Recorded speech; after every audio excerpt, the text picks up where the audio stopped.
I want to undo everything Jack Welch did. Jack Welch is my Moloch. He is standing in the way of my vision. He is forcing people to play his game as opposed to playing the ideological right game that's good for all and win-win. Tell us who Jack Welch is. Jack Welch was the CEO of General Electric in the 80s and 90s, and he became the poster child for a new way of interpreting capitalism. Things that we consider normal in business today are actually very modern constructions. So, for example, the obsession with quarterly results like that's relatively new. Jack Welch helped popularize that. The use of equity, the stock price, to incentivize professional executives didn't exist.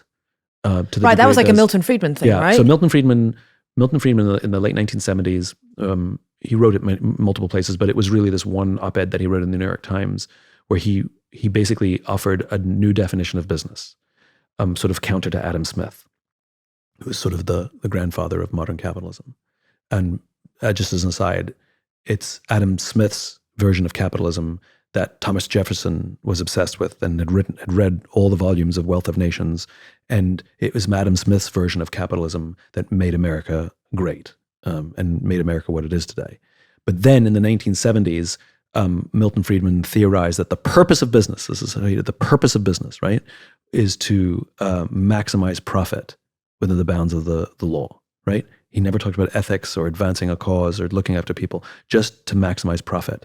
One single metric. There you go. That's Distilling the whole richness and complexity of all forms of business down to one single thing. And then you hear this nonsense, about I have a fiduciary duty to maximize profit. Right. I'm like, no, that's one of them, right? And so what happened was there was a class of executive at the time who embraced Friedman and used Friedman's thinking to change the way in which we interpreted capitalism. And so I'm a diehard capitalist. I do not like this version of capitalism that we're living in now. Yep. And the concept of using mass layoffs to balance the books, where we used people's livelihoods on an annualized basis so that we can meet an arbitrary projection, right? Think about that for a second. We're profitable, just not as profitable as we promised Wall Street, so you have to lose your job. Jeez. That as a strategy did not exist in the United States. It's psychopathic. Prior to the 1980s. It wasn't a thing.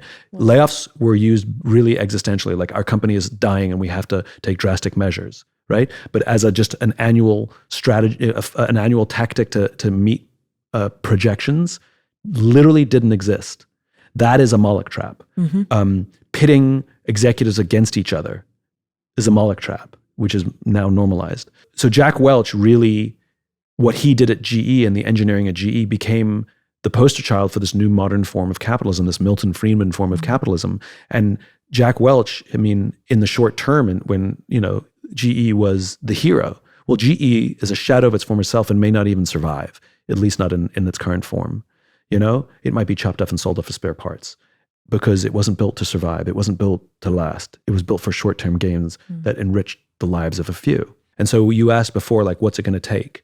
Short of a true existential crisis, and the answer is it took us 20 or 30 years, slow boiling frog to get to where we are today. It's going to take 20, 30 years to undo it, and what it requires is better leadership and leaders who have a different definition of the purpose of business. And I would argue the purpose of business is to advance a cause, protect people, and maximize profit. In that order: advance a cause, protect people, make profit. Right? In that order.